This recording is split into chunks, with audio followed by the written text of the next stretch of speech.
Hello aspirants, welcome to my YouTube channel. आज का हमारा टॉपिक है रॉलेट एक्ट 1919।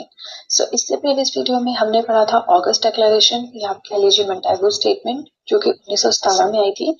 आज हम पढ़ेंगे रॉलेट एक्ट के बारे में। तो रॉलेट एक्ट क्या था? देखिए, 1917 में एक सेडिशन कमेटी बनी थी, ठीक है, जिसके हेड थे सर सिडनी रॉलेट। इनका काम क्या था? इस कमेटी को काम क्या दिया गया था? To look into militant nationalist activities. जो भी मिलिटेंट एक्टिविटीज होती है, मिलिटेंट क्या होती है? सिर्फ वायलेंट एक्टिविटीज है, मार धाड़ है, इस तरह की जो भी एक्टिविटीज है उनको लुकआउट करना, उनकी प्रोबिंग करना, उनके तह तक जाना, ठीक है। उसके बाद क्या होता है, इन्होंने एक रिपोर्ट सबमिट की। उस रिपोर्ट के बेस पे एक एक्ट आया, जिस एक्ट को नाम दिया गया है एनार्कियल एंड रेवोल्यूशनरी क्राइम्स एक्ट 1919। ये एक्ट पास हुआ 18 मार्च 1919 को और इसी एक्ट को हम रॉलेट एक्ट के नाम से जानते हैं। अब ये तो पढ़ लिया कि रॉलेट नाम कहाँ से आया। जो हेड थे या आप कह लीजिए जो चेयरमैन थे सेडिशन कमेटी, उनके नाम से आया। उन्होंने एक रिपोर्ट सबमिट की, वहां से नाम आ गया आपका Rowlatt act, right. But question ये अराइज होता है कि अब इस एक्ट में था क्या, ठीक है। इस एक्ट में बहुत सारी ऐसी पावर्स दी गवर्नमेंट को जिसके थ्रू वो अपनी मर्जी चला सकते। अब वो पावर्स क्या थी? To arrest and imprison suspects without trial for 2 years maximum. मतलब वो किसी को भी अरेस्ट कर सकते थे, 2 साल तक मैक्सिमम जेल में गए सकते थे विदाउट एनी ट्रायल।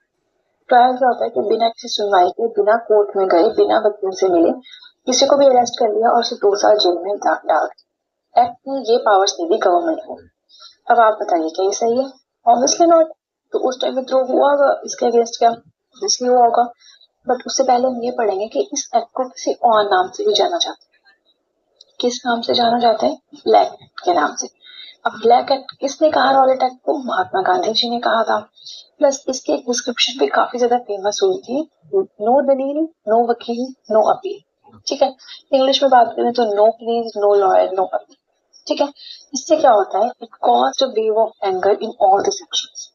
हमारी सोसाइटी के जितने भी सेक्शन थे उनमें लोग बहुत एग्रेसिव हो गए, क्रोधित हो गए थे, एंगर में, क्योंकि ये चीज सही नहीं थी किसी को भी अरेस्ट करना सिर्फ एक सस्पेशन, मतलब एक आइडिया के आधार पे कि हाँ ये हो सकता है इंसान, अपने सस्पेशन के हिसाब से किसी को भी अरेस्ट करना, उसे 2 साल जेल में डालना बिल्कुल गलत था। तो लोग एग्रेसिव हो गए। इसे हम क्या कहते हैं? First country wide agitation by Mahatma Gandhi. Mahatma Gandhi ji का पूरे कंट्री लेवल पे पहला एजिटेशन किया। देखिए, हमने चंपारण सत्याग्रह के बारे में पढ़ा है गांधी जी का, जो कि बिहार तक सीमित था। हमने खेड़ा सत्याग्रह के बारे में पढ़ा है जो कि गुजरात में सीमित था, ठीक है। बट आज हमने पढ़ा है जो नेशनल लेवल पे चल रहा था, जिसको हेड या लीड कर रहे थे महात्मा गांधी जी। अब इससे क्या होती है? इससे पॉलिटिकल अवेकनिंग हुई सारे सेक्शन सोसाइटी में। पॉलिटिकल अवेकनिंग का क्या मतलब है? कि लोग अब जागरूक हुए, उन्हें समझ आया कि जो ब्रिटिशर्स कर रहे हैं, जो सरकार कर रही है, वो बिल्कुल गलत है। उन्होंने क्या किया? हड़ताल करना स्टार्ट कर दी, ठीक है। इसी के बेस पे क्या होता है? ऑल इंडिया हड़ताल होती है, पूरे इंडियन लेवल पे हड़ताल होती है। कब? 6 अप्रैल 1919 को, ठीक है। जिसमें महात्मा गांधी जी को भी अरेस्ट किया जाता है पलवल में, जो कि दिल्ली में है, ठीक है। पूरे लेवल पे, पूरे शहर, पूरे देश में मीटिंग्स हो रही थी इसके अगेंस्ट। सब यहाँ पे गलत चीज क्या हो जाती है? पंजाब के 2 लीडर्स थे जिनको अरेस्ट किया गया था। इन 2 लीडर्स के नाम क्या थे? Doctor Satyapal Malik and doctor Saifuddin Kitchlew. अब क्योंकि सरकार ने इन 2 पंजाब के लीडर्स को अरेस्ट किया तो पंजाब की जनता बहुत एग्रेसिव हो गई थी, क्योंकि ये बहुत रिस्पेक्टेड और लव्ड पर्सनालिटीज थी पंजाब की। सारे लोग इनको बहुत रिस्पेक्ट करते थे। अब क्योंकि इनको अरेस्ट कर लिया, लोग जो है वो एग्रेसिव हो गए। और उन्हीं के बेस पे हम नेक्स्ट वीडियो में पढ़ेंगे कि जलियांवाला बाग मैसेकर कैसे हुआ। जलियांवाला बाग मैसेकर हुआ है, ठीक है।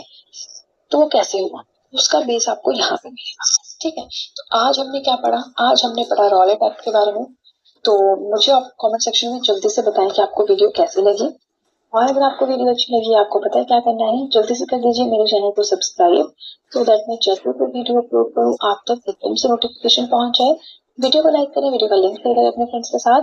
प्लस इसी के साथ मैं अपने चैनल पे जितनी भी एनसीईआरटी है, जनरल स्टडीज की क्लास ऑनवर्ड्स सारी पढ़ाती हूँ, through summary notes, through handwritten notes पढ़ाती हूँ। जनरल स्टडीज के जो भी सब्जेक्ट्स हैं, history, polity, geography, economic, environment, सब कुछ हम यहाँ पे पढ़ते हैं। तो इस तरह के अगर आप सब्जेक्ट्स पढ़ना चाहते हैं तो जल्दी से मेरे चैनल को अभी सब्सक्राइब करें।